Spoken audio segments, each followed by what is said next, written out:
So today we're talking about textures. You can see mine are kind of crazy. I tried to do something a little crazy for the This cover is photo this so is the you could final really get lesson a on feel for painting, by it. the way. Yeah, this is our final lesson, but you will probably see me again, so don't be too sad. So just to start with like basic definitions, these are just from like Merriam-Webster because texture is just like a thing everywhere. Like it's not just an art thing.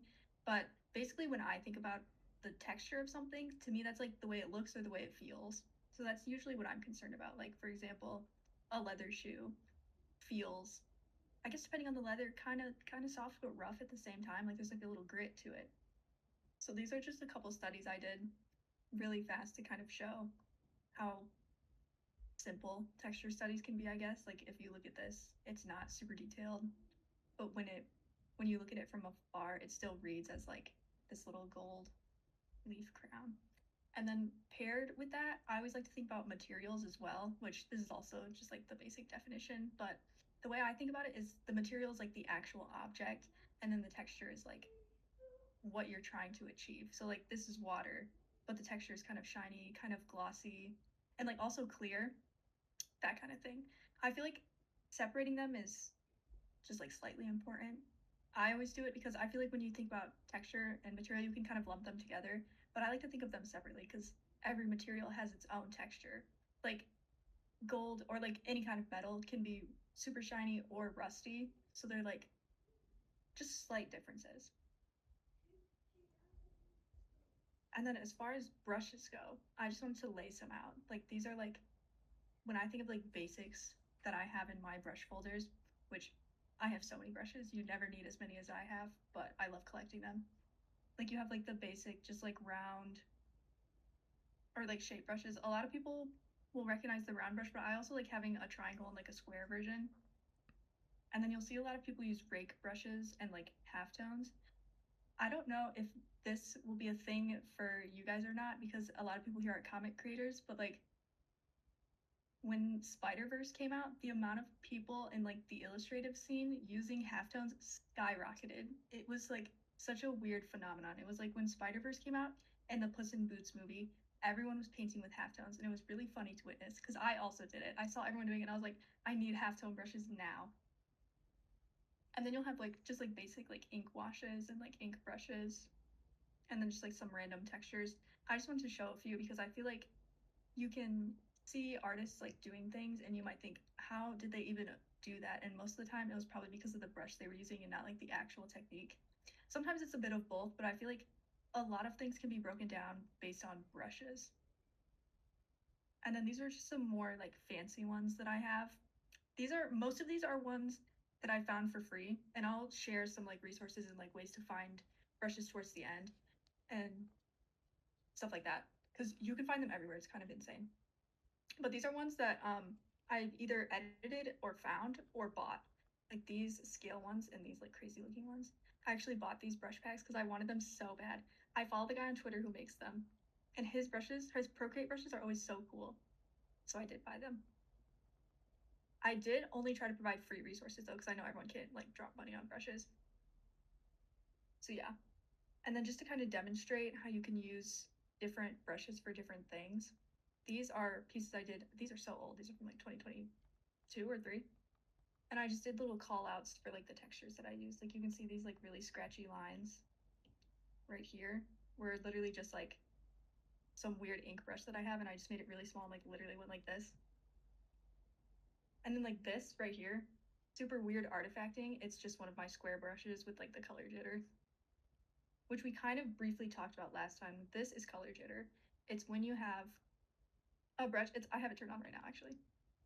When you have a brush and the color changes for like every, and I don't want to say every stroke because that's stroke jitter, but it's just like it has like all these little artifacting and like different colors in there. The stroke jitter is more like this, where it changes based on like every stroke you pull. I like to have it turned on just for like adding more variety. I feel like it makes things look more organic, and we'll play with it later when we do demos. But yeah, it's kind of just to show like how simple you can make things and it will still give you that level of detail. Like in the eye, it looks crazy, but it's just like some weird texture brush I had. Same with like here, like it's just like a random brush I downloaded that's like lines. And then we just have another example of just like different ways that I was using textures and thinking about it when I was painting. This isn't the exact brush that I used, but I couldn't find it. I guess I deleted it, which is another thing I do. I download and delete brushes all the time. Like I clean out my brush folder so often. But this was literally, it was some kind of like oval brush and not a circle, but I literally just used it to make like the gum line. Because a lot of this comes down to just like observing too and like figuring out, okay, this kind of looks like this, so I can use a specific brush or something to replicate it. Like here's a good example. This was like obviously the dog's fur, but I didn't want to paint every single piece of hair, so I just used this crazy looking brush and then like erased out the shape. And then when you look at it from afar, it still reads. Same here, there was like so much fur detail, but I just used some random, I think this is actually a grass brush, which is another thing I like to note when thinking about textures and like brushes. People will have like building packs or like fur brush packs or like the ones you see them all the time. There's like hair and skin ones. I think it's super important to think outside of the box when you download brushes. So just because you downloaded something to use for like windows or grass or whatever doesn't mean it only has to be used for that. Like if you're looking at something and you think, okay, this looks like this sort of brush, just use it anyway. I do it all the time. I think it's kind of fun. And then yeah, this was just like some ink wash. I also switch brushes all the time, which is why I have like so many of these. And then I figured we could do this as like an exercise. This is J.C. Leyendecker. If you took an art history class or you're just into illustration, you've probably seen his work before. Super iconic American painter. But you can see like there's so much texture here because it's traditional art and it's like low-key kind of easy to replicate if you like know what to look for. Like we'll make these gray. But like this, I'm looking at this. Oops. Sorry, my brushes are always huge. I'm looking at this kind of like grainy texture. And maybe this isn't, we might have to dig around in my brush folders. Yeah, that's not close enough to me. But this is what I do when I'm like painting something and I'm looking at my reference. I'll like look at the texture and I'm like, okay, where can I find this in here? I know I have something. I just don't know where it is. Like even something like this where it's just like a canvas texture, if you made it bigger, you kind of get that like grainy sort of moment. This one I thought was super interesting because when I'm looking at it, I'm looking at this specific little like spot. To me, that looks like kind of like sort of like an ink type moment. Like maybe this one will be close. Kind of. I also have, we'll put them both in here. I have a bunch of watercolor brushes. I think they're so fun. I collect them. And since I've been using these brushes for so long, I can kind of eyeball which ones are which because I've used them so many times that I know, like, I feel like this one will be close. Like it has that kind of more thick outline and then it's like thin in the middle.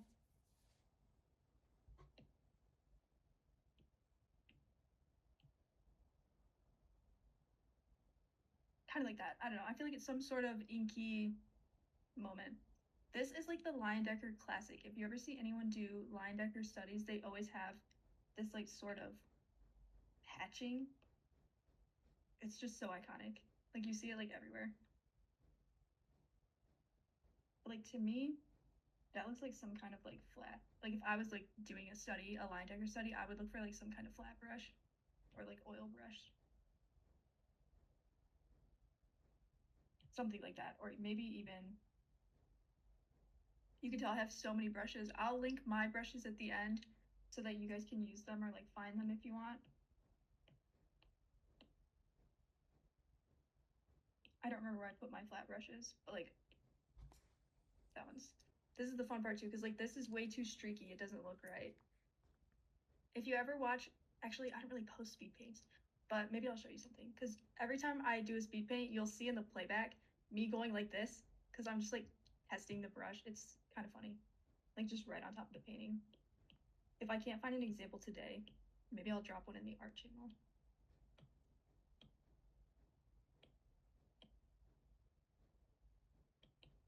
But yeah, just like experimenting and looking around. Like this actually is probably, if it wasn't that grainy, that would probably, actually that's kind of perfect. But yeah, it's like that easy to just find brushes. Like to me, this is a good way to practice if you're not really sure where to start, because then you already have something to observe and you don't have to like think of it on the spot. And then I just have a couple more. This is Rembrandt. He was like one of my favorite artists when I was in high school. I was like obsessed for some reason. And I always wanted my digital art to look like old, like classic oil paintings. And I think that's where my like obsession with finding brushes and this kind of thing started. Because I always had the problem where my digital art looked too like glossy or like smooth. So now I'm like a brush fanatic. Here I'm thinking about like this sort of canvas texture. Like it's kind of grainy and you can kind of see it when you look at the actual painting because it's a real canvas. So it will have that texture. And I kind of picked some of these out beforehand because I didn't want to spend hours looking through my million brush folders. But like this one, like this kind of grunge, like gritty texture, I feel like it's really fun to use to just overlay. I do this sometimes where I'll just overlay it over the whole piece and then mess with like the what's the word I'm looking for? The layer settings or like layer modes to get that like sort of fake traditional vibe. This is another one that just looks like some sort of like canvas texture to me. Like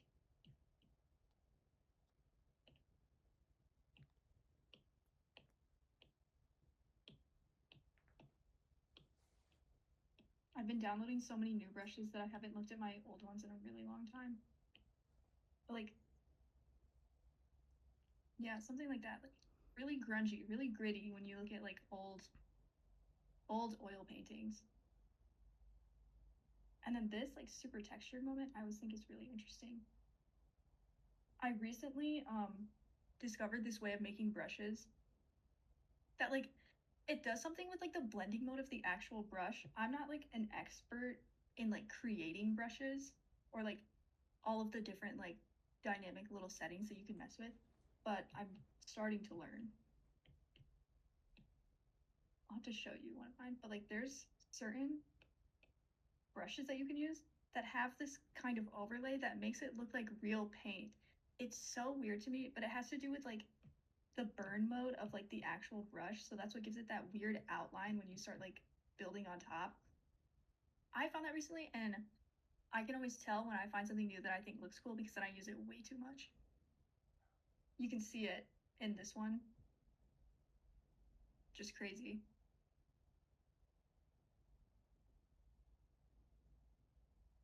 But like, isn't that cool? I thought it was so weird. So yeah, these were just like more call outs. This is Monet. And it's all kind of mostly the same. Like these are really that super painty, super goopy. These ones look more dry. This is another just like canvas texture, which also I'll talk about this more later on. But if you're like not sure how to like go about doing this, a easy way to like do it really simply instead of looking for brushes is to just look for like you can do this on Unsplash or like there's accounts on Twitter that share them. But if you find just like high quality pictures or like renders of like pieces of paper and canvas, you can always just overlay those on top of like the whole piece too. For me, I think it's easier to use the brushes because then I can just edit the layer modes instead of like having to import the photo. But I will show you, I do play with photos sometimes because I just think it's cool. This is another one that's like super goopy. Like that to me doesn't feel like chunky enough. Like maybe something like, yeah. Like, do you see it like right here? It's like obviously super pixelated because it's just a photo. But then you have that like sort of gritty streakiness. There's a question from the audience, from Zodiac. If you do make an overlay, what is the percentage of opacity you prefer or recommend? I do it on a piece by piece cases. I can show you when we do the examples. Usually I do them in like the 20 to 30% range because I like when they're really faint but still there. And you'll see it because I have some examples of like my layers separated so you can see later on. Maybe we'll just skip to one so I can show you. Like,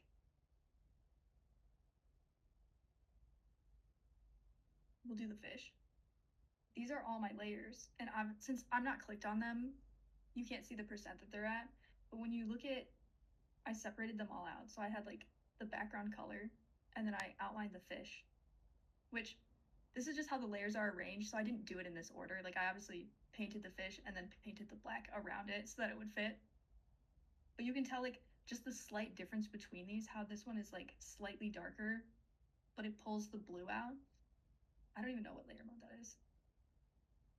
Whatever that is, I think that's like, we can look.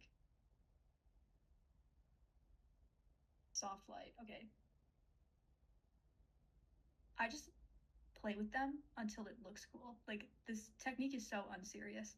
So I'll just like duplicate the fish and then I'll start playing with the layer modes and then I'll do it again until it comes together. Like by the end, when I was at this stage, I was like, okay, it looks too dark still. So then I just put an add layer on top to make it brighter. And it's at like, I think like 18%. Like I think it's better to just play around with it and do what you think looks cool instead of following a specific formula, if that makes sense. Because I feel like it's also kind of an intuitive process and there's no like right way or wrong way to do textures. I think if you are just having fun and playing around with it, you'll get the best results. But then we just have one more of these. And honestly, this one, they all kind of look the same. This is Van Gogh. Like these to me just look super chunky, which is where it's like fun to play with like these super weird paint brushes. I wish I had found them sooner. I think they're so cool, but now I like overuse them. Sometimes you can get like weird brushes with color modes. Like we were talking about the jitter, this one has jitter. But yeah, it's like that kind of thing. Like if you're struggling, I would look at master paintings or just artists that you like, and I would try to find brushes that look similar to their sort of textures that they have going on. Even if it's not like 100% accurate and you don't have the exact brush that they have, if you have something close, then you can work with that. These are just examples of like the overlays that we talked about. Like I have a bunch of paper ones. I like never use them, but I collect them still. Because sometimes I feel like you see that sometimes where people have like the I don't remember what they're called, but like the dotted notebook paper as like the background and it looks super cute. I did a lot of hunting for these paper textures and I never use them. But yeah, I just have a bunch of like random stuff that I overlay all the time and then like manipulate. And it's like back to these. We already kind of talked about this one, so we're not going to do that. These are just like photo manipulations that I did. I made them originally to be stickers, but I think this is a fun exercise because not everything has to be like an actual painting or drawing for you to like figure things out. And you can kind of see how insane the setup is. These are all pictures that I took that were just like in my camera roll, and I was like, I want to make a weird collage. So you can see it started off as like this random picture of this bush that was in my mom's backyard. And then I put a picture of like frost over top of it and played with the layer modes. I think, yeah, it's just like an overlay. And then I used my old printmaking work from school and I put that over top as well. This is just on normal mode and I think I turned it down to like 10% or something crazy like that. And then all I did was mess with like all of the layer modes. Like I flattened the whole thing, duplicated it, and then made it a new layer. Let me change my brush. My beautiful pink one. So I took these, flattened them, and then duplicated it so that I could totally mess with the colors and like change all the layer modes. You can tell I did it twice and I didn't use this one because I didn't like it, but it's still there. But this is, I think, just like a good exercise so you can like get used to different layer modes without like having to draw something for it. And also I feel like it's just like a good warm up to get you in like the mood or like the vibe to do something. I do this all the time. I wonder, I might have to show you. Like I draw things and then I just mess them up and I don't post it. This is super old and kind of embarrassing to share, but this was like a prize for someone that did my draw this in your style like way long ago. But you can tell at first it was super orange. And there's a couple of these I cut out because I don't know why these are both there. They look the same. But it was super orange, so then I toned it down. And then I added flowers, which were also just like random pictures of flowers that I took. And I just manipulated them because I thought it looked cool. I don't know if it actually does. To me, it looks cool. Some people hate it. When I gave them their prize, I gave them files like with the flowers turned on and with the flowers turned off because I didn't know if they would like it. But you can see it's just like super random. I do a lot of messing around. I took the screenshot when this one was off, but it's these super faint ones in the background that you can barely see. So yeah, that's just like an example of like messing around and like playing with things. I think it's really important to do because then you also get used to like your program. Like, I'm not sure if I'm actually, I am pretty sure most programs probably have these like similar amounts of like different layer modes in them, like color dodge. If you've watched any YouTube video by Ross Draws, you know that he loves color dodge. Personally, I don't use it that much. So then I'm just gonna demo some more texture studies like the ones in the beginning. Do we have one that we want to do right away? I tried to pick things that I know a lot of people either struggle with or would use a lot, like animals, armor, glass. I feel like glass is a hard one for everyone. And then I did like gene texture because like classic. I think So if there's, I don't know how many of these we'll get through, but if there's one that we want to do for sure, I think a lot of people struggle with metal and glass. But from a practicality so fun. perspective, I think the fur and um, the fur is an interesting one just because of how technically complex it can get. And then the metal one for sure, like people use it a lot because a lot of people do fantasy comics and that kind of just tends to Right? go into That's that. what I was trying to think of that. Jeans was something that people struggle quite a bit, but I think they have sort of entered the mainstream again, and there has been a lot of posts on Twitter, Instagram, and Blue Sky and similar where people are like established creators are sort of teaching you how to add the make jeans textures, and there's kind of been quite a lot of that recently, and I think people have gotten pretty Yeah, decent at the jeans stuff. it's honestly when you just like look at it, it's not that hard. It's just like a grain. I have a feeling we'll have time for like two of these, so maybe we can start with either the fur or the armor. I don't know. And then if we have time, we can do the jeans if people are into that. But it depends on which one you guys think will be the most interesting. Yeah, for Fur, I want to let's see do the fur fur. and armor, and then if we have some time, we can maybe do a little bit of the glass. But we also did some of the I'm a glass glass last. expert. Yeah, That's speaking of true. that, I forgot about that. we did that on one of the last ones where we were. I think was it color? I think it was. And we I were. think it was color because it wasn't composition, Yeah, and I I think it was. don't think it was value either. Yeah, I think it was the color one where you Oh yeah, had it was like. because I did the blue glass. Yeah, you did the blue glass, and there was a different assortments of jars and things. So I think from the glass perspective, sort of Yeah. did that already. Of course I had to pick a wolf. But usually when I start these, you may have seen people do like the texture orbs or like the texture balls. I'm sure everyone has seen it where like people have Yeah, like the ball of wood, the ball of like glass, the ball the of metal. fire or like Yeah, lava or something. yeah, Yeah. yeah. Personally, I've never really done those. I always have just done like literal studies, but I'm sure you could do those too and you would get the same thing out of it. Yeah, I So mean, the way I like to start is I find, oh sorry, go ahead. no, I was just gonna say it's a bit basic. Like the balls sort of, they're basic and then at the same time they're not, aren't they? Because you do have a kind of element of, adding that, like putting the ball there and like making that ball, fur or metal, whatever, and then how light will affect, you know, that element. Um, but you know, I think the issue with that generally tends to be that people rely too much on it, um, and then like, you know, don't really practice enough with live, you know, live studies or you know, real kind of imagery. And when they try to do something else like comics and which are essentially almost replications of daily life or you know, very kind of um, you know, everyday type thing, like then Yeah. they're like, oh, you know, it lacks impact, it lacks motion, it lacks fluidity. And it's like, yes, because you know, these things come from It's a ball. observation on and that kind of um, practice with real art and you know, uh, what we have around us, I think. Yeah.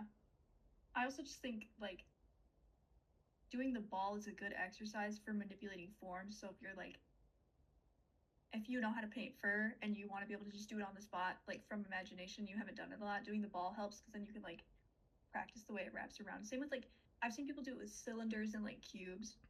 I feel like if anything, it's more of like a form study than like an actual texture study Mm.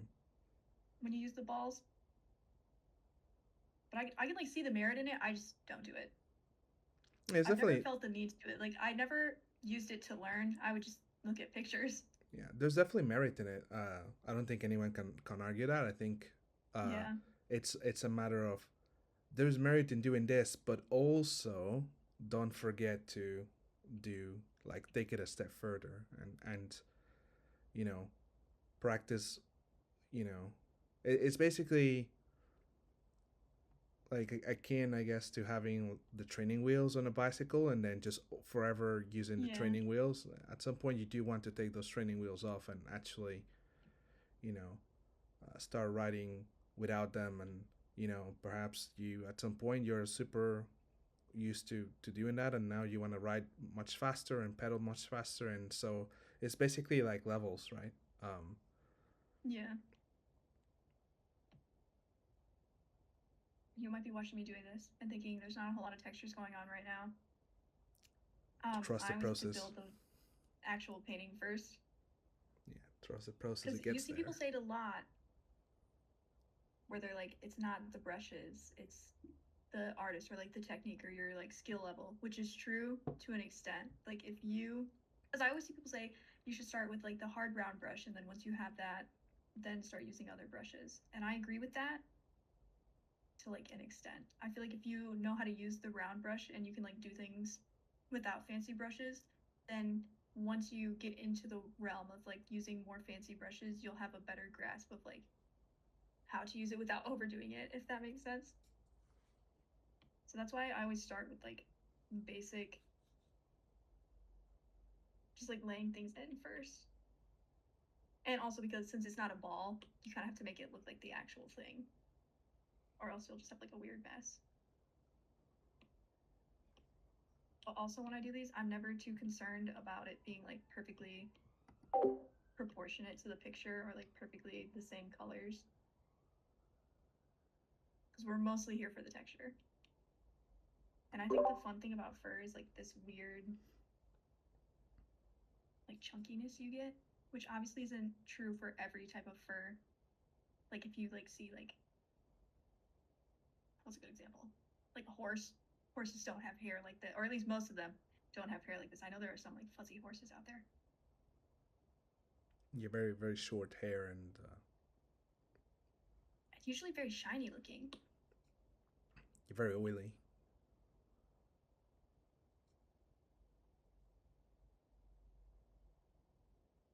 I also think doing like the photo studies helps because then you get like the colors from the environment. Like obviously this wolf is outside, so you can see the blue reflecting from the sky, which obviously isn't super important for the texture, but it also kind of is. Because like if we go back to the gold one that I did in the beginning, I see a lot of people do gold and they don't think about all the other colors that are in there. Like it's super red. Sometimes there's even like green. and like this sort of like faint rust orange color. So color will do a lot, like even for the fire, having that tiny little bit of blue, I feel like really makes it. It's just like all the little nuances will bring together the rest of the texture. But yeah, we'll do his little nose and like eye, and then I feel like we can start getting into it.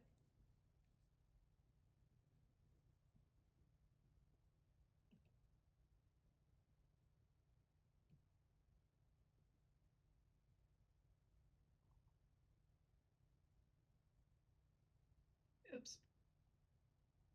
Actually, what layer are we even on? Okay.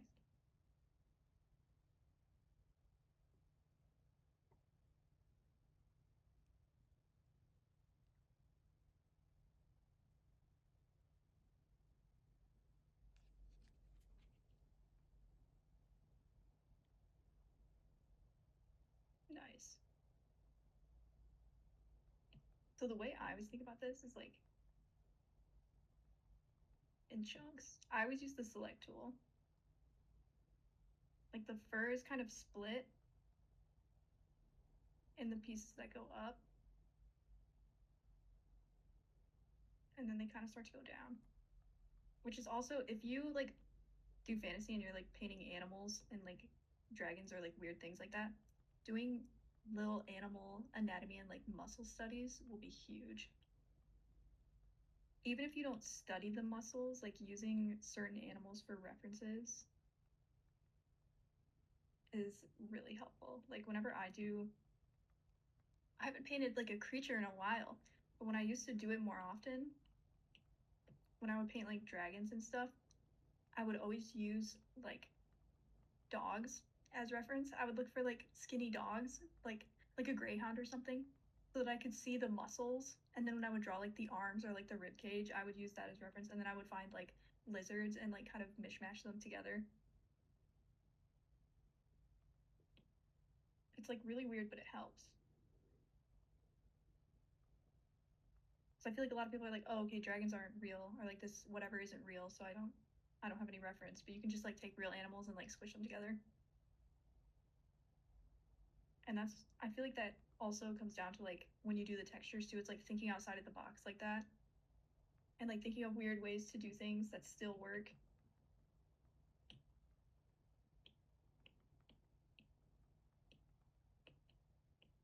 I feel like that's an underrated skill, is like observing and thinking like, how can I do this in like the weirdest way possible? This is like the boring part when you're like looking for like the perfect brush. And then these are all ones that are in my brush pack that's on my Ko-fi. So if you use Procreate, you can download these after. Unfortunately, whoa, mine are Procreate only because Procreate exports as .brush set files, which I think you can only open in Procreate, which kind of sucks. I know there's a way to turn them into ABR files, which is how Photoshop does it, and like most programs can import ABR files, but I have no idea. I couldn't ever figure out how to turn a .brush set file into an ABR file. I feel like that's kind of blue. Kind of blue, green, gray. And right now I'm looking at like, you won't be able to see it because it's on the picture. I'm looking at like this part right here. And since I just circled it, I can tell that's like not the right color at all.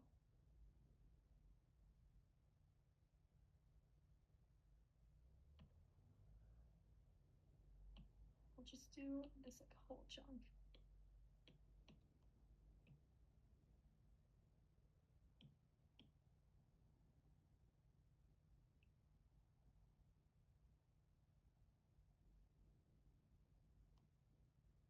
Yikes, that's like kind of there. We'll lay it in and we'll come back on top.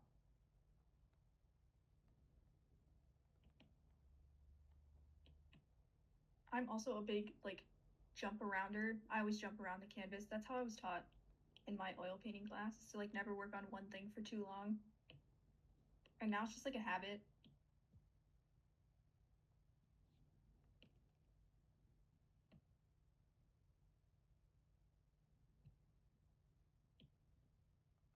a lot of this stuff can also just be broken down into like shapes. Like you can kind of see how I'm doing it. A lot of it isn't actually like relying on the brush or like the texture of the thing. It's mostly about cutting out the shapes and getting that right.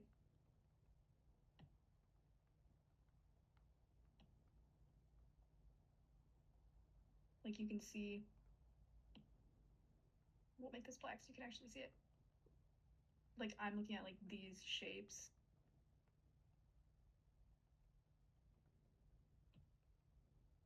So then if you like observe that enough, like this is a huge shape too. And like here. If you do enough observing or you find enough references, then you can kind of like get the feel for like how that shape is gonna look.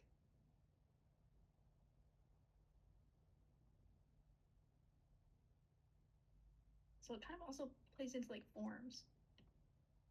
Form and shape. Texture kind of like brings everything together. Like it uses the color, it uses the form, it uses all that stuff. It's kind of just like the finishing touch.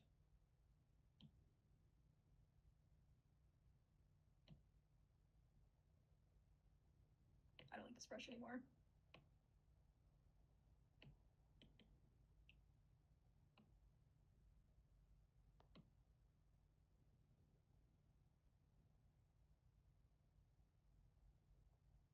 Okay, it's kind of coming together. My wolf is like way more green, but that's okay. Another thing I do is like a lot of building. Like our wolf is too green. So then if we go to like this kind of brown color, then you can just overlay.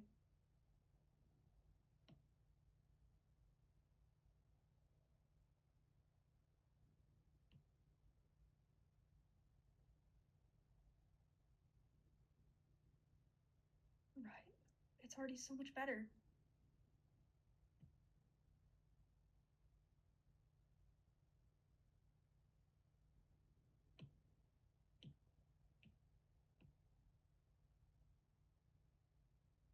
And it's always gonna look really crazy at first. Like this looks way too orange, but there's like this little piece right here. You can't see it because my brush is a little watercolor brush. Wow. Like right here, this like part right here is super orange.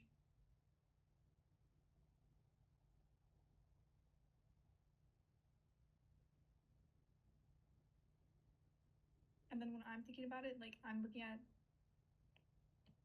this right here, and these are all following the same direction. So I know if I use some sort of like flat brush or like not necessarily a rake brush, I don't know what to call it. I have these like streaky brushes, but I'm like thinking in my head that that's gonna be like perfect for like right there. I'll show them to you. We've scrolled past them a few times. Okay, maybe not in here. I have this like weird streaky texture, and I feel like it's gonna be kind of close. These are like some sort of like calligraphy or like graffiti brush that I found. So they have like the weirdest behavior. I have to make sure I'm on a good one that I edited.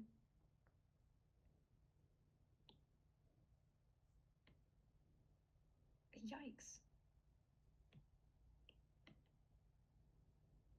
Some of these have like directions too. Like you can see when I do it this way, you don't see the streaks. But then if you like turn it this way, you can see it more. So sometimes things just get really weird.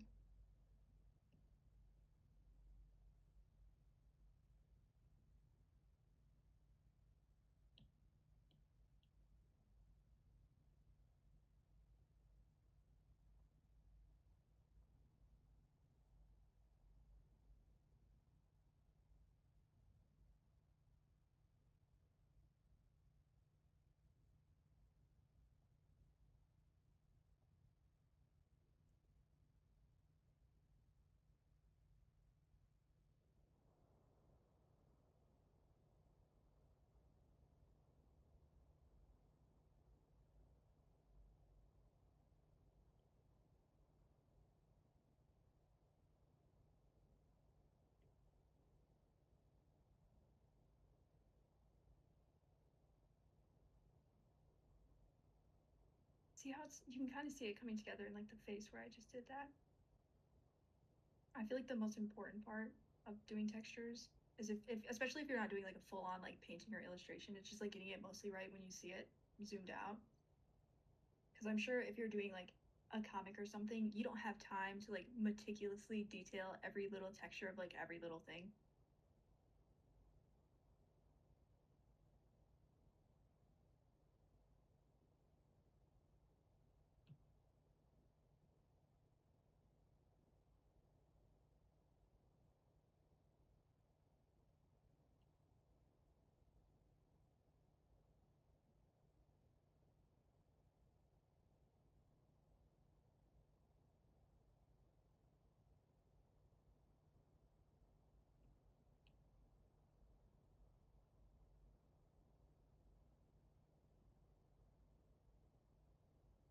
Some of these I don't even remember what they are.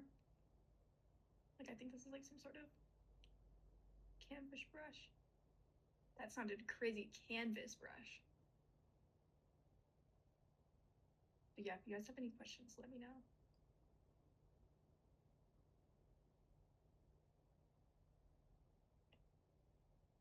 I'm trying not to spend too long on it. So I don't wanna take up too much time just on this because I have like one other thing to talk about, and that's like how to find free brushes.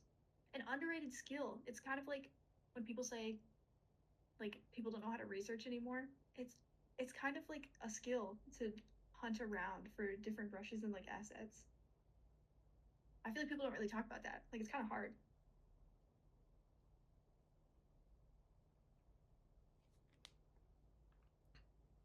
Being able to find good resources is a skill in and on itself, It's yeah, it's like kind of hard.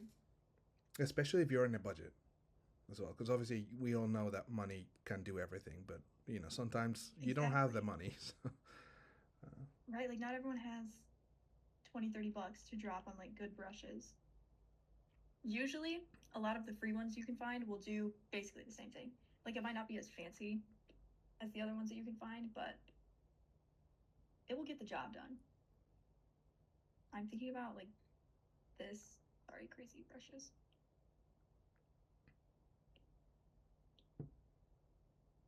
I need like some sort of like default brush that I just always have. But I'm looking at like this sort of texture where it goes like up and then it goes out. I feel like we can use like some sort of grain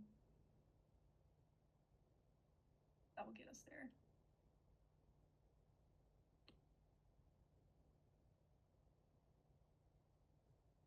Like something like this where it's kind of grungy.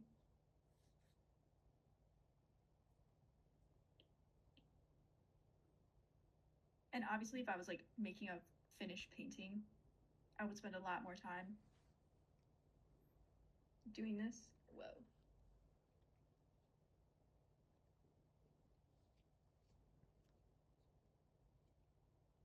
Yeah, like even that kind of getting us there. Like it looks crazy when you look at it, but that's because we're in the beginning stage. I can't remember if I have a, I can't remember if I have the canvas on my iPad or not, or if I put it in my Google Drive. But I painted a wolf once, and like I did the fur similar to this, and it turned out so good. I don't think it's on my iPad right now. I would show you if it was, but I don't think it's there. But a lot of it was literally just me like literally painting in the shapes.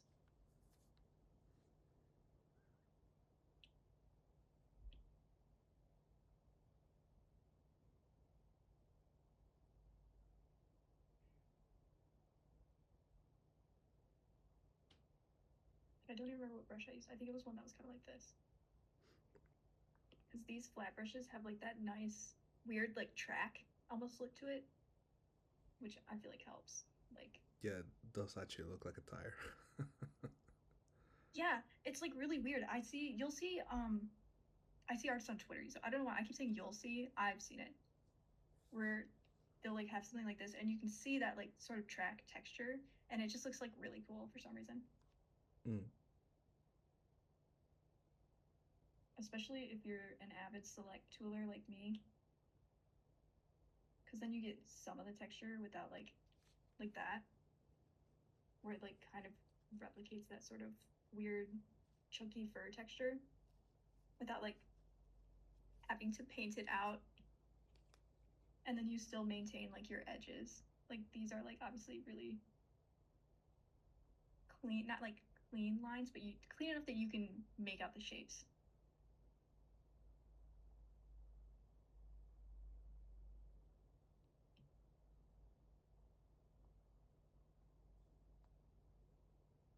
So blue.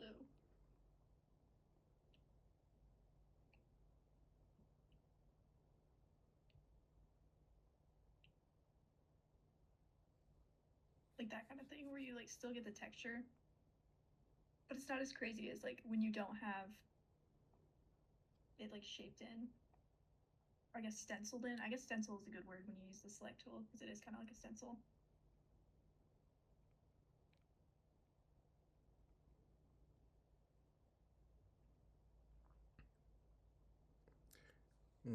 Another question. So, about terminology, is painting textures considered rendering, or is there a difference? I believe there's a difference. Do you know, Tae? Painting versus rendering. Um, Rendering is just like the word for like detailing. Like you render a painting, if that makes sense. And is adding texture considered rendering? Anything that you're like building form or like adding shadows, light and shadow, that's just rendering. Like it's basically just like the fancy word for shading. Basically, if you're adding You'll see, detail, it's rendering. yeah, like it's basically just like a fancy way to say I'm adding shading. I see people, I use it all the time, and I know artists also use it all the time. Like I see people say it all the time on Twitter, but it's not like some like fancy word. It just means shading, which is kind of confusing when you see people use it and then you're like, well, wait, what does that mean? It's usually more used in like digital art. Like I don't see a lot of people say rendering when they're talking about like oil painting. Like you just call that oil painting.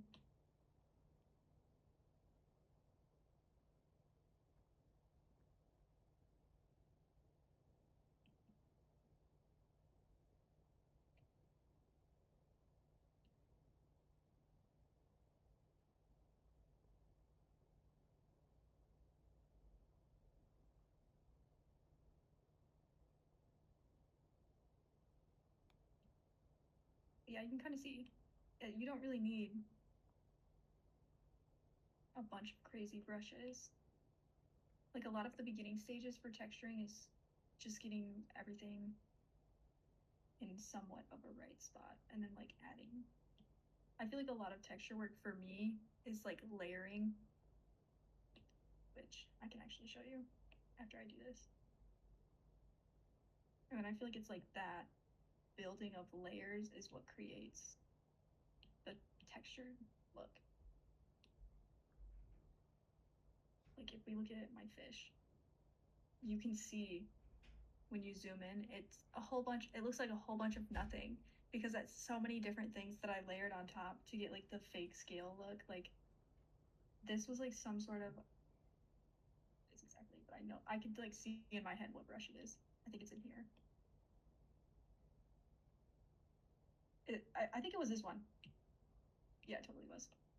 Like it's literally like a pattern of like diamonds, and then I like erased out parts of it so that it created this like little tiny scale moment right there. So it's like that kind of layering. Like you can see like these. This is just like some window brush that I had. Actually, you can't see because I didn't point it out. These right here, those little squares. That's like some sort of window brush I downloaded. And then like same here, they're just squares. But then when you like add it all together, you get the fish. Even like in the mouth, like you can see, that's not even anything crazy. That's just my triangle brush. So I feel like that is like the most important thing to take away is that like building a proper amount of like textures takes some layering and like playing around. Once you do it enough, you get an eye for it. Like I used to be really bad at it. I used to over texture so bad. And I've learned to chill out, but also I feel like it's okay to have that phase if you're learning. Like you kind of do have to go crazy and then be like, okay, here's what's working, here's what isn't. That's what helped me at least. That and like observing 3 million different artists. Like I fell victim to the Spider-Verse craze, and I studied so many of the concept artists that worked on like that film and like Puss in Boots, and I would just zoom in meticulously on like all of their art and be like, how are they doing this? I still do that.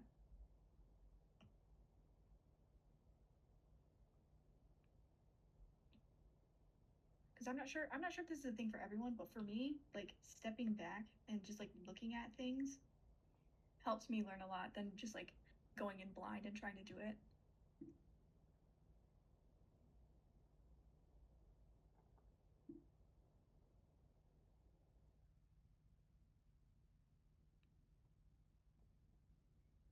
Okay, it's coming together.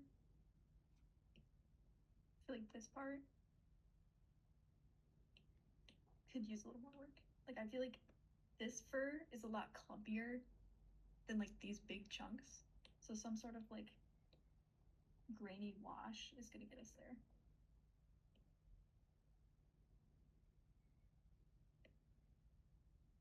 Wow, you can't see it at all. So maybe not that one.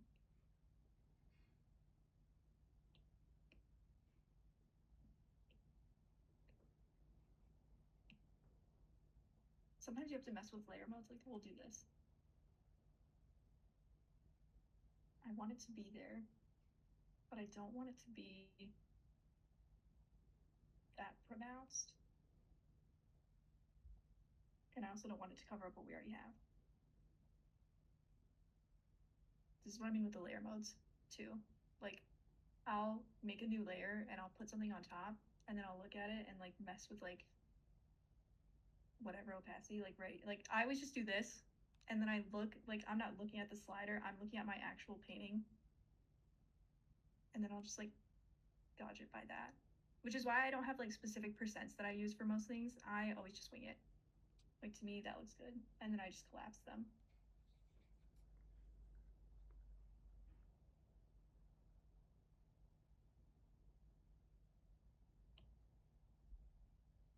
I've also been doing this for like so long. Like, this is how I do all of my paintings. So if it looks easy, it's not. I just have a lot of practice.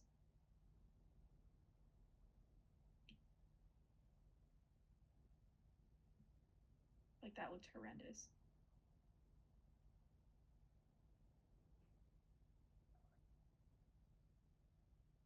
I'm looking for something that's like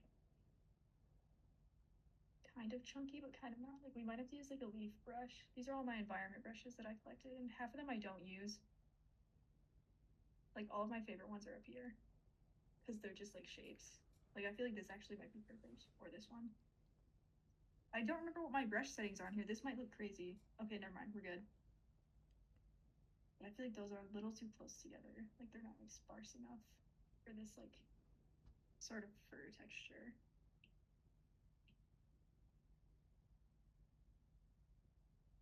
Yeah, like something like this.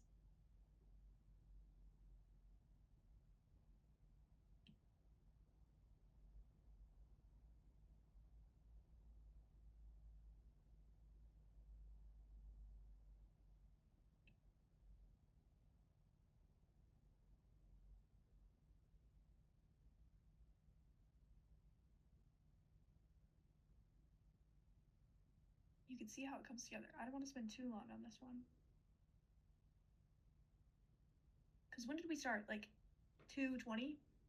So it's almost 2:20. I don't want to 222. go like I don't want to go way over. Angel time. 222. If we want to keep working on this one, let me know. Or we can jump to another one if you just want to see something different.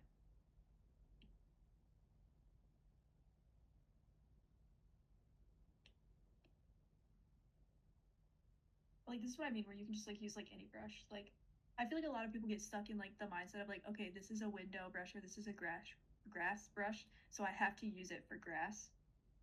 You can actually do whatever you want, and it's kind of freeing once you do.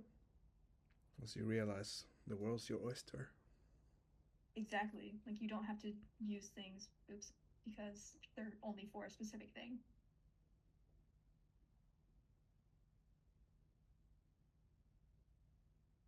Maybe spend another 5 minutes on that one and then we can move on to the the armor. Metal is so fun. It's like something that like seems scary, but I think it's really fun. I always have a lot of fun. I love painting armor. I used to do it a lot more.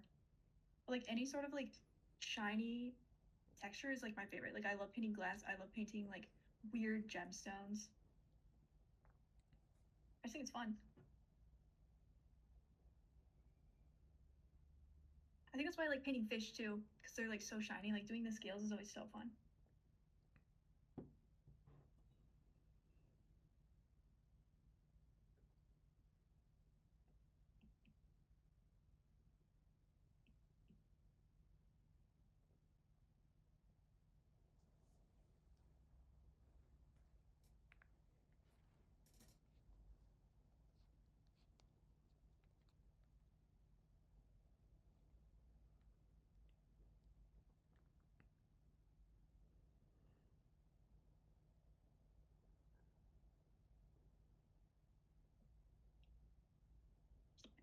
Line brush.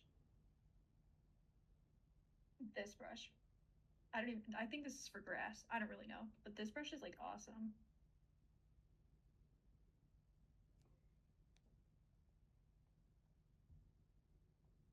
I always encourage people to look for like really weird brushes. Because some of them you can just do like crazy things with. Like I have one. I think it's in here. Maybe it's not.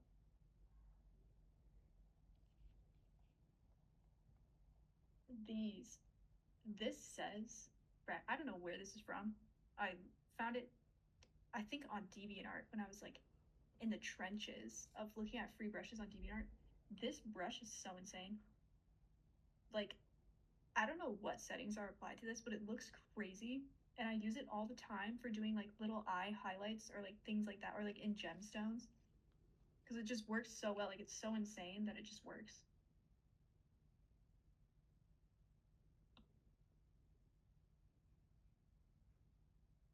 And then you can tell I messed with it like 3 times. I'm always like, I think this is the original one, and then I totally destroyed it.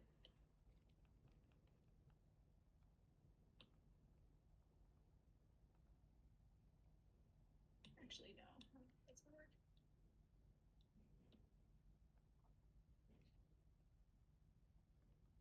This is the thing I do all the time. You'll see this if I ever post a speed paint, you will see this. But I always go like this because I can never tell if it's like gonna be the red shape or not.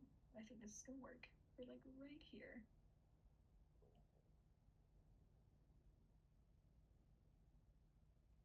Because basically, when you're texturing and you're like thinking about these things, it's just like filling in the light and shadow shapes, but with interesting brushes.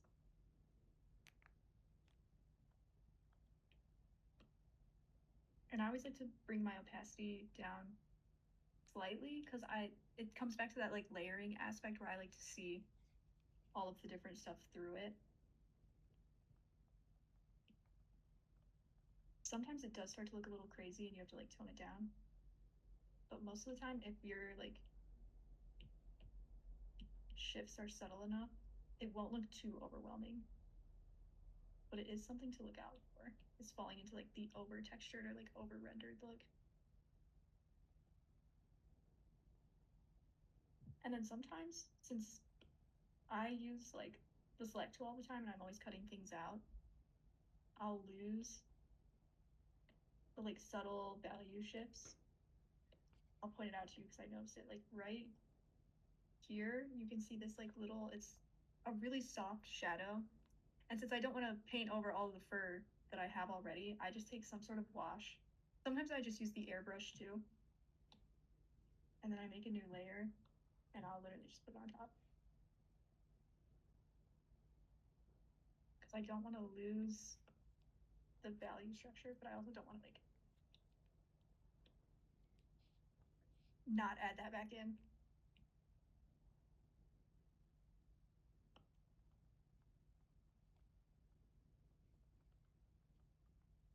So like usually some sort of like really soft brush like that works well because then you can still see it on top.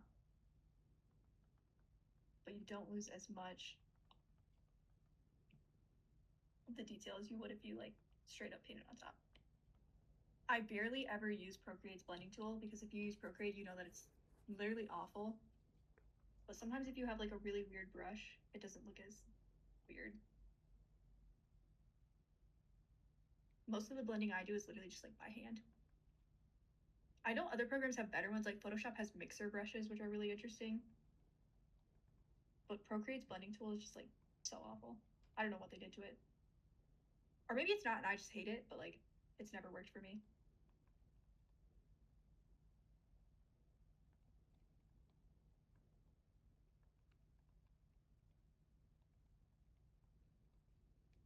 Sometimes also I'll use a bunch of textures and then I'll go back to my like basic brush. I love this one. Because sometimes when you have too many things going on, it's nice to just go back in with like something simple.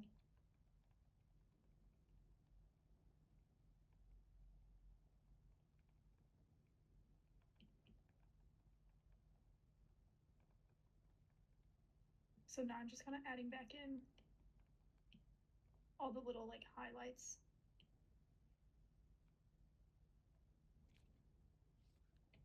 But yeah, basically fur is just like a bunch of little triangles.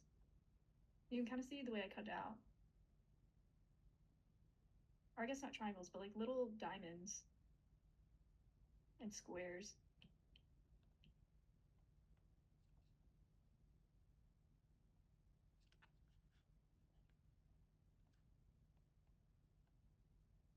I feel like it's been 5 minutes. So we can go to the armor, but you can kind of see.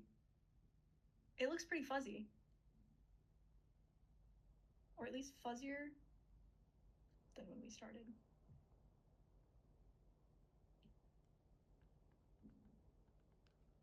So now we're gonna move to this one.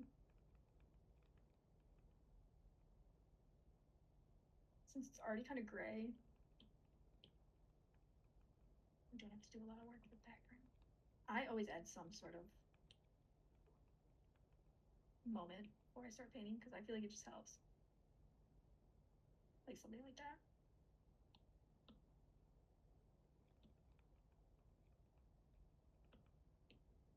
Usually when I do these, I don't really sketch. I just kind of blob everything in. Oops. Because for a lot of these, I didn't do it for the wolf one, but I'll show you for this one. A lot of these, I lock the layer and then I just paint on everything inside.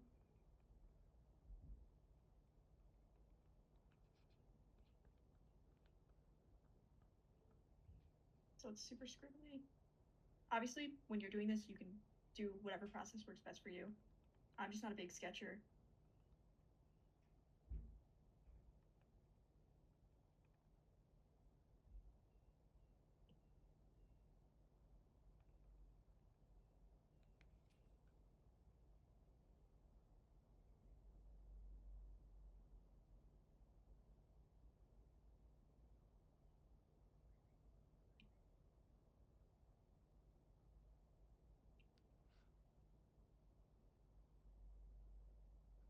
So I usually start off with something like this.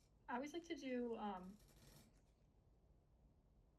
like a silhouette, like the dark shape first.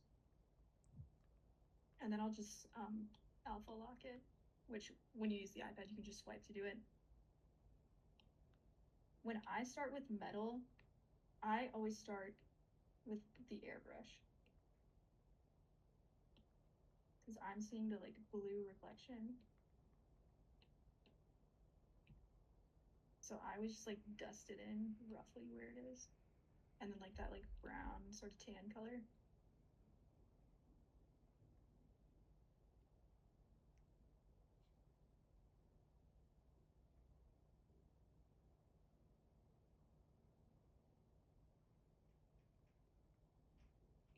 Because the rest of it, we're gonna cut out like this.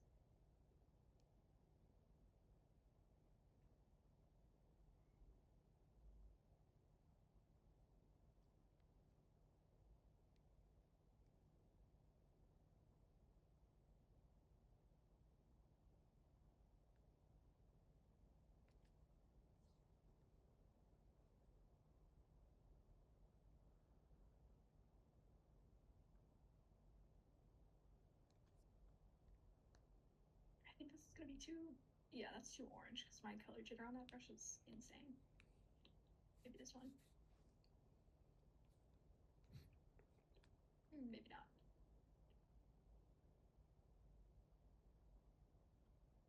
I don't have any like normal brushes. That's my problem, is I don't have anything that's just like normal.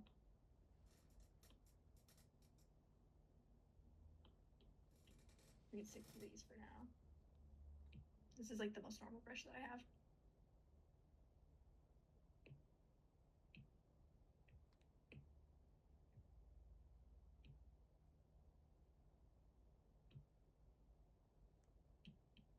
It's gonna look really insane at first because metal is just like that.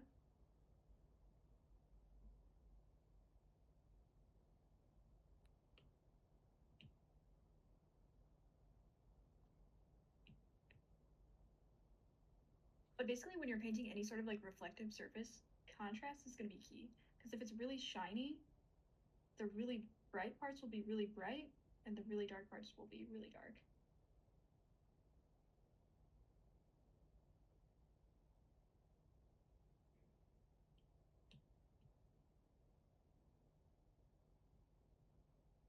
And then like for this sort of ribbing, we can just find some kind of rake brush. Like these I have, but they'll be way too chunky. I don't know the right word. Like, they're just like not there. Whoa.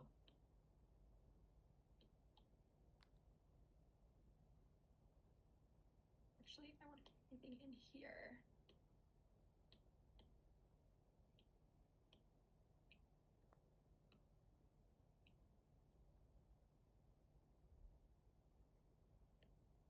Sometimes you can just use really weird things and it kind of works. Like that didn't look anything like the ribbing, but I'm putting it in there because I think we need it.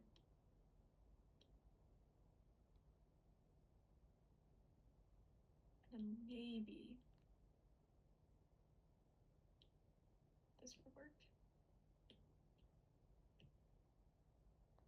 Okay, okay. My problem is that I can't do like straight lines. Like something like that. But then like I always have problems when I use the rake brush because since I do everything in chunks, I can never line them up perfectly. So like any sort of details like that, I always do last. Like if I would do this blue part first.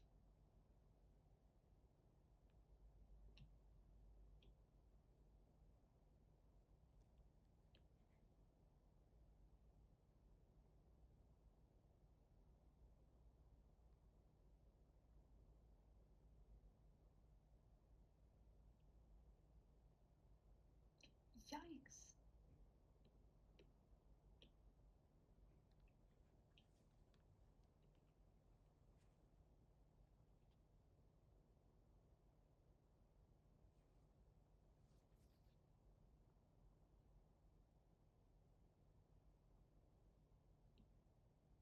But yeah, basically anything that's like super metallic, as long as you have those, or at least not super metallic, super shiny. If you have those high contrast areas, you're kind of set.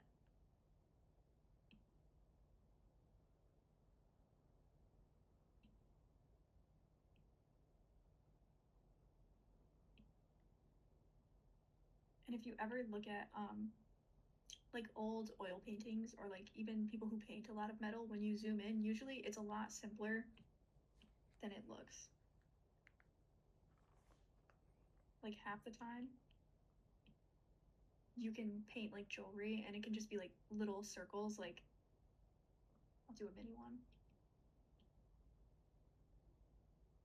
like something like this, where you can just have like a bunch of little circles, and then if you just add the like super dark bits,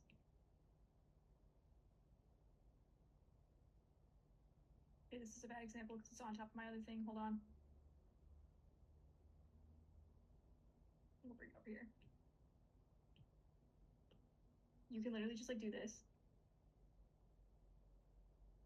and like throw some crazy color on top.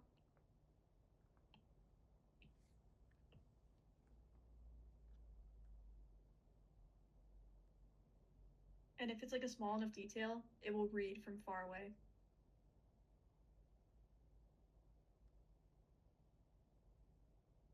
Things are always like deceptively easy, which is why it helps practice studying like forms, because then you'll be thinking about the shape rather than like, okay, I need to paint something metal. If you just pick out the shapes first, you won't be worried about like having the exact thing, and you'll think more about like actually rendering it than like thinking I have to paint a tree or I have to paint armor.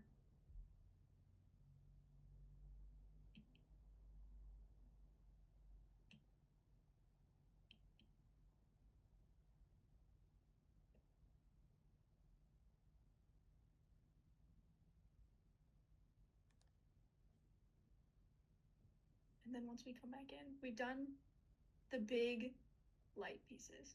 So now we're gonna do all of the like super dark chunks.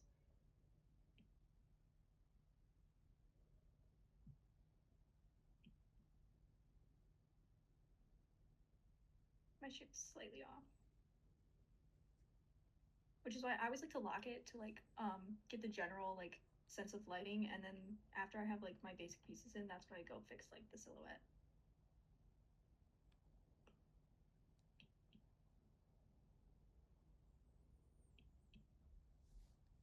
This is also the same, if you look at my like Twitter or Instagram, this is the same method I used for all of my mermaids last year because it's so like fast to just cut out the pieces. That's why they all look very chunky.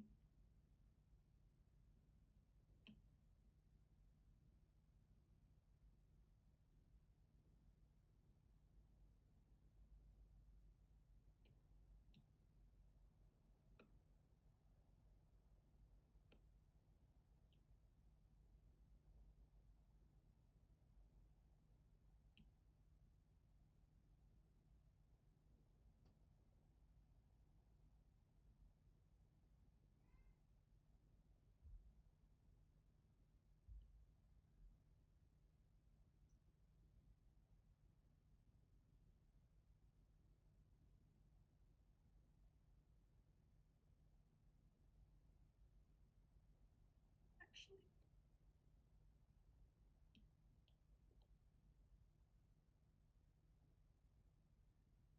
appropriate shape tools are like kind of awful.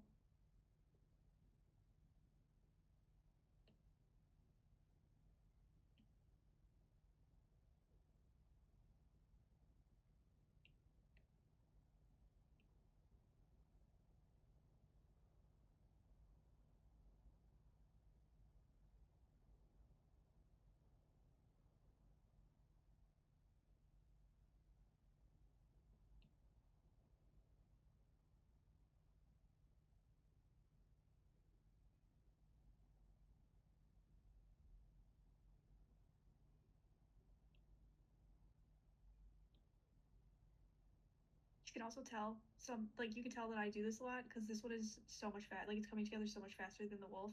Depending on like the texture, sometimes some of them just take longer. Like since fur is more matte, it usually takes me longer to like get the nuances down. But since shiny things have a bunch of hard edges, I feel like I can do those pretty fast.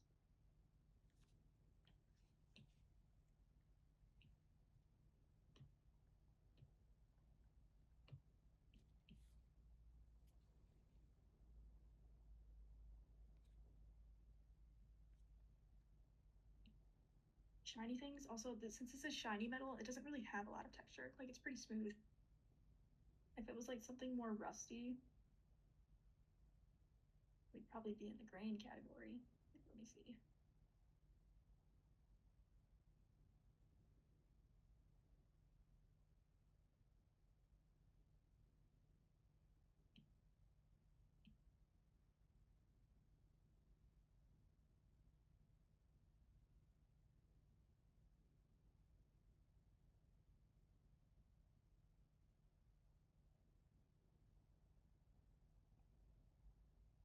Like maybe it's something like this.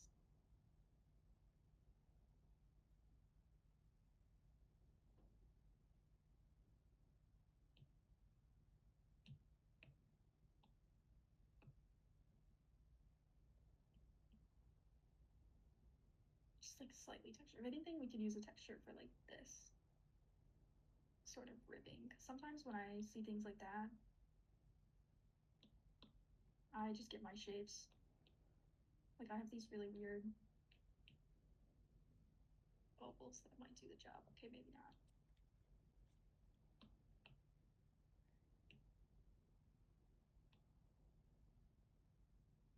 Like that kind of thing.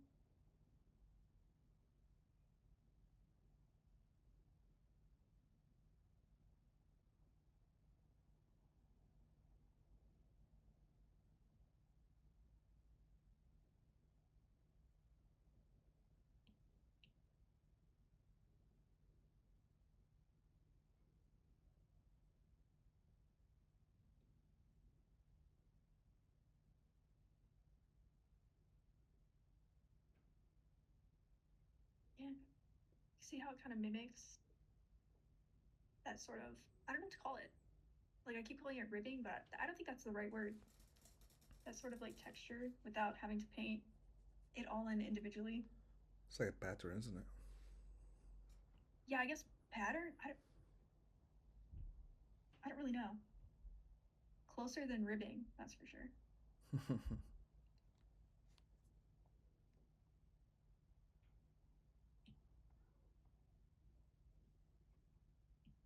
And then even though it's not like exactly perfect, it gets put across like this part right here.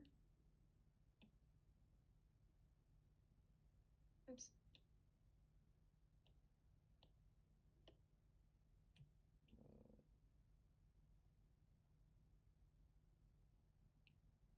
Like if we fill this in super dark. And then just add a tiny bit of the blue.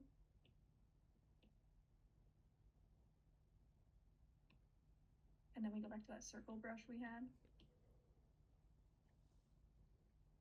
We're gonna like basically have this little part right here. Right there. Except maybe we could use the oval.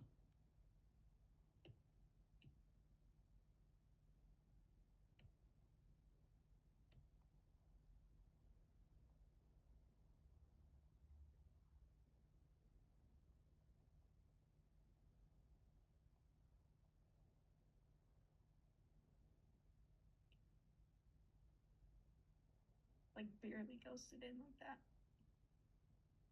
But yeah, I don't want to go too far over time. You get the idea.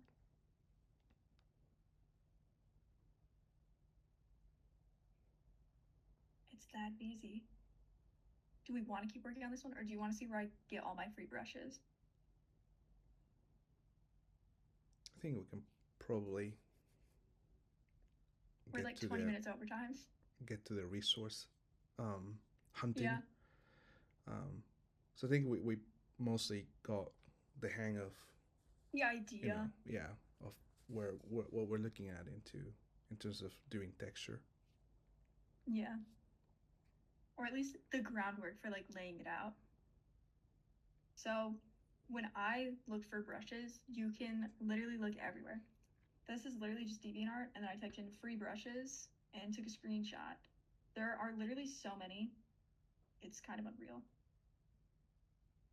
And most of them on DeviantArt, you don't even need an account to do it. If you like click on these, they'll just have like the download button in the description, and then you can just like have them. Another way is Gumroad.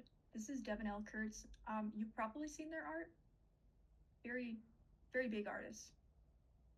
They have so many free brushes for like literally every program. So you just find their Gumroad. It's Devin L. Kurtz.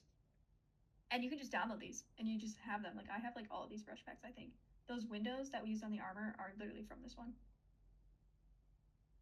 They make awesome brushes. And there are more than just like these 6. Like they have like so many. Yeah, they have awesome plant brushes. Like I have them in here, but they're like interspersed with like all of my other ones. So I don't know which ones they are. But they're like so good. And these fur ones are awesome. Like there's awesome rake brushes in here. And then like aside from that, if you go on websites that have paid brushes, sometimes they'll have free sample packs if you sign up for their newsletter, which you can just subscribe and then unsubscribe after you get the brushes if you really don't care. Retro Supply Co. has a bunch of free ones that you can get if you sign up for their sample pack. And their brushes are like super high quality. Like even just the sample pack ones are so good. I've bought packs from here because those are just like so good. But yeah, there's Retro Supply Co. And then there's, what's the other one called?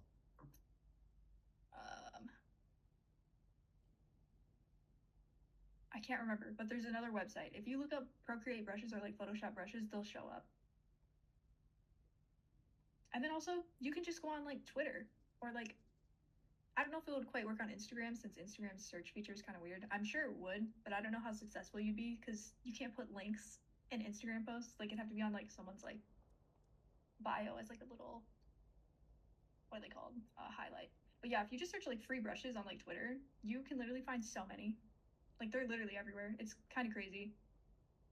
And for like every program too. And I believe Clip Studio has like the asset store where you can also find a bunch of things. I'm trying to think of where I get everything.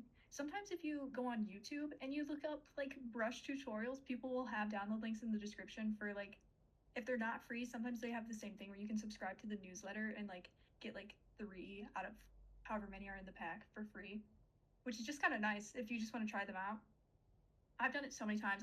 I still get emails because I forget to unsubscribe, but it's really cool. So yeah, if you literally just look anywhere, you can find them. Like it seems like a lot of work, but it's kind of fun to sift through everything. Like these look kind of awesome. Like those circles, that would have gone crazy for the armor. But yeah, that's kind of it. Like I feel like a lot of people just don't realize how many different places you can look for them. You can find them like literally everywhere. Even on Reddit, I'm pretty sure you can like search like free Procreate brushes or whatever, and you'll find like so many. So yeah, that's kind of it. Look at that. 5 lessons. Well, thank you so much, Taea Sensei. I think we have Of course, I love talking. I could talk about brushes for like forever. learned quite a lot. While we do our closing thoughts, I'll keep working. Cool. Um, yeah, we've learned quite a lot, haven't we, since we started um, this set of workshops. Hopefully.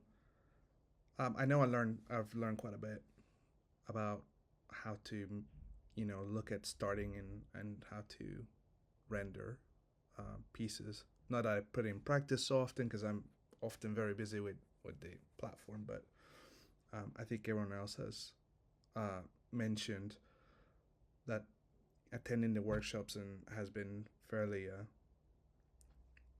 fairly good for their workflow and has taught them like new ways of looking at how to approach certain issues or problems, and I think that's basically what we want to get out of this. Yeah. What we'll do going forward is we'll have another set of workshops, and then we'll probably come back to a painting fundamentals one. We might tweak it a little bit and make it closer to something like painting fundamentals in comic creation and make it a little bit closer to paneling and positioning Things and outside of my scope. yeah, um, outside of your current scope. Yeah, But current scope. I don't make comics too often, but we'll see. I think we can maybe potentially make it a little bit interesting and have like a couple of teachers just presenting, and that would be super interesting.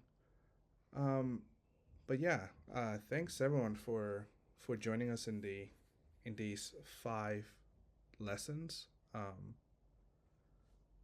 And yeah, we'll see you all on YouTube for this one as well, and we'll be announcing when we're going to be doing our next set of um, our next set of lessons, basically. Yeah. Who's excited? Who knows? Maybe I'll even be back for just like demoing because I feel like I spend a lot of time talking and not actually painting. So you never know. I think the teaching by if anyone is interested in teaching by looking at, there's a number of artists on YouTube that do this fairly often. Yeah, there's so many resources like everywhere. For sure. Learning to paint nowadays is like way more accessible than it used to be. Yeah, concur with that. If you can think about it, there's probably a YouTube lesson on it. Somewhere. But yeah, thanks very much, everyone. We will, yeah, keep you posted on when we will start our, marketing and analytics lessons. I'll be Taea myself on those. I'll try to make, video appearances so it's a little bit more engaging, and especially if I'm gonna be, the main person doing the lesson. I guess it sort of stands to reason it should be like that. Like Zoom class, everyone turn your cameras on. I think we'll probably continue on Discord, but yeah, I think making it a little bit more interactive, and we'll definitely do questions from anyone watching and things like that. A very very cute bunny zodiac. Well, if that's it. Oh my gosh, that's so funny. If that's it from my side, any closing remarks, Taea? I don't think so. You can catch me on Twitter or Instagram if you ever have questions or just want to show me stuff or like give feedback. I answer. Sometimes not always super fast, but I'm always there. Fantastic. Cool. Well, thanks everyone. Thank you for joining. We shall see you soon. Class dismissed. Bye everyone.